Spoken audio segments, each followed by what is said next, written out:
বন্ধুরা দেখো, আজ মহালয়ের দিন আমাদের বাড়িতে দেখো কি অবস্থা। সেই ভোর 3টে থেকে সব বাচ্চাগুলো উঠেছে, উঠেই যায় যে যার মতন বাজি। ভোর 3টে থেকে এই যে বাজি ফাটানো শুরু হয়েছে, যে যার মতন বাজি ফাটিয়েই যাচ্ছে, কোনো ভয় নেই, কোনো কিচ্ছু নেই। আর দেখো কাউকে দেখা যাবে না, এই যে আমাদের ঘরে সব বাচ্চাগুলো উঠে গেছে আর এই যে বাজি ফাটাচ্ছে, বুঝেছো? সেই কোনো ঘুম নেই চোখে, এমনি দিন কত ঘুমায় সব। আর আজ দেখো সব পুরো 3টে থেকে উঠে বাজি ফাটাচ্ছে একদম মনের আনন্দে। প্রত্যেক বছরই করে এরা এরকম, এই বছরও মনের আনন্দে বাজি ফাটাচ্ছে যে যার মতন। ওই দেখো আর একজন নিয়ে দৌড়ালো বাজি, মানে সারা রাস্তা ভরে একদম ধুঁয়ো ধুঁয়ো করে। দেখো ভোর 4টে বাজে, তাও কত গরম, বাইরে আমরা দাঁড়িয়ে আছি।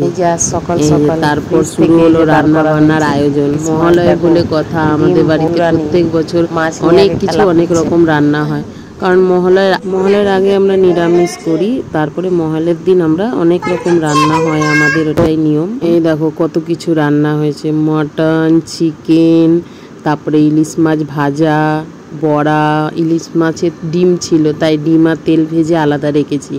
তারপরে বেসনের এই যে কড়ি বড়ি হয়, দোস্তি রুটি হয়, মানে অনেক কিছুই, ভাত, ঘুগনি, মানে যা অনেক রান্নাই আজকের দিন আমাদের করতে হয়।